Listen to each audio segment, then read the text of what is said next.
our moment of learning today. And I realize it's up on the screen. Who were the Philistines? I realize this is not a burning question on everyone's mind. You didn't roll out of bed this morning wondering just who the Philistines were. This ancient people, known for their frequent conflict in the Bible with the Israelites. But as background for the sermon this morning, I will be making mention of Goliath, who was probably the most famous Philistine. I thought I would provide some information about the Philistines to make your life richer and fuller. So here goes. Many scholars believe the Philistines were a people group who came from the islands in the Aegean Sea,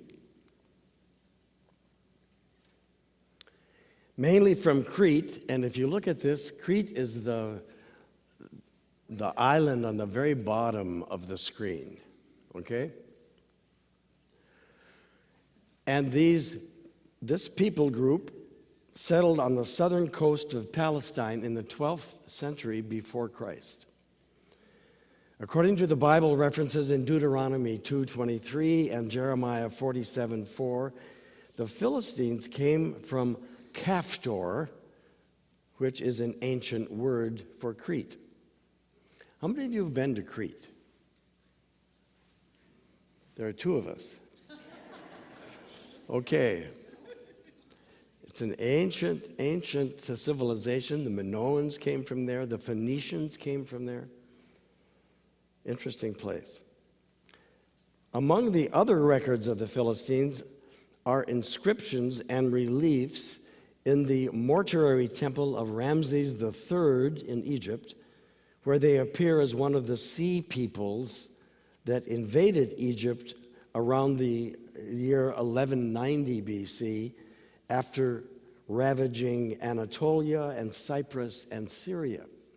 They were a very militaristic, tough people. They had their own language. We have no example of their language because nothing was written that we have. We do have these inscriptions.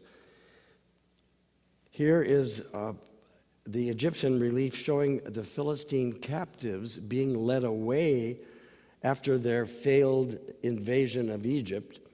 It's a relief from Ramses III mortuary temple in Thebes, Egypt. How many have been to Thebes? Yes, we have a few. I haven't been there yet. It's on my bucket list. After being repulsed by the Egyptians, they settled, possibly with Egypt's permission, on the coastal plain of Palestine from Joppa, which is today a southern suburb of Tel Aviv.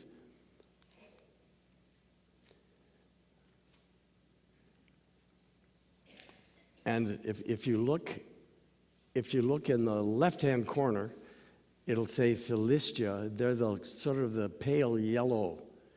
Up above are the Phoenicians. And the Phoenicians today would be modern Lebanon, with the city Bablos, which is an incredible city. When the temple was being built, the first temple, they brought the cedars of Lebanon down the coast and into what would today be like Tel Aviv. And that's where they brought these huge wooden planks and the structure for the temple. Not unlike these huge arches that we have here. There's another word for that. What are those? Beams. I was told that when this church was being built, these beams were being put up, and the winds were so strong, the Santa Ana winds, that they all fell down. And they had to be how many have been there? How many have saw that? One or two, okay. Yes, over here, thank you. Aren't you learning all these wonderful things? It was from the land of the Philistines, that little section, which is today Gaza. It's almost exactly the section where Gaza is. This is the area which contained the 5 cities, the Pentapolis of the Philistine Confederacy, Gaza, Ashkelon, Ashdod, Gath, and Ekron.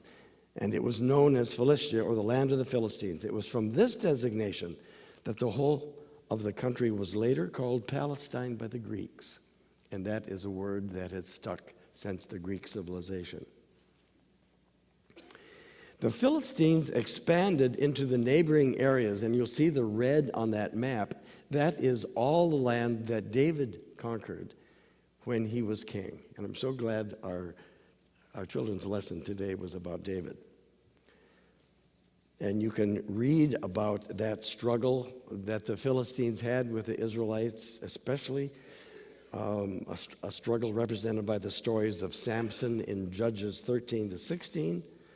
Possessing superior arms and military organization, the Philistines were able to occupy part of the Judean hill country.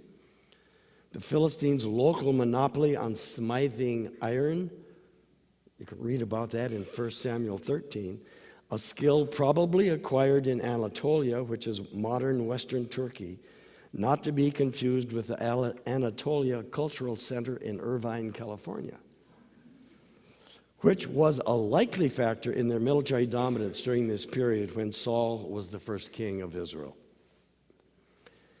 The Philistines were finally defeated, that's what my sermon is about today, by King David before he became king in the 10th century before Christ.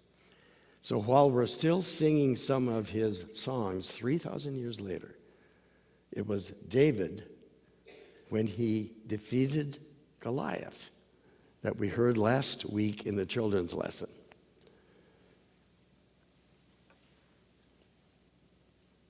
You may recall the account of Samson in the book of Judges. Samson married a Philistine woman whom he then left when she helped her fellow Philistines avoid payment to Samson in a riddle contest by giving them the answer. Returning later to find her given to another man, actually the best man at Samson's first wedding. It's a wonderful book, the Bible. It's just filled with all these great stories. In revenge, he burned the grain fields of the Philistines by tying foxes' tails together. It's an amazing story. And burned down all the fields. This was before Samson married the prostitute Delilah in Gaza, who nagged him into revealing where his strength came from. When she put him to sleep on her lap, she called a man to come and shave his 7 braids of hair, and his strength left him. The Philistines captured him in his weakened condition, gouged out his eyes. I had a picture of that, but I chose not to show it.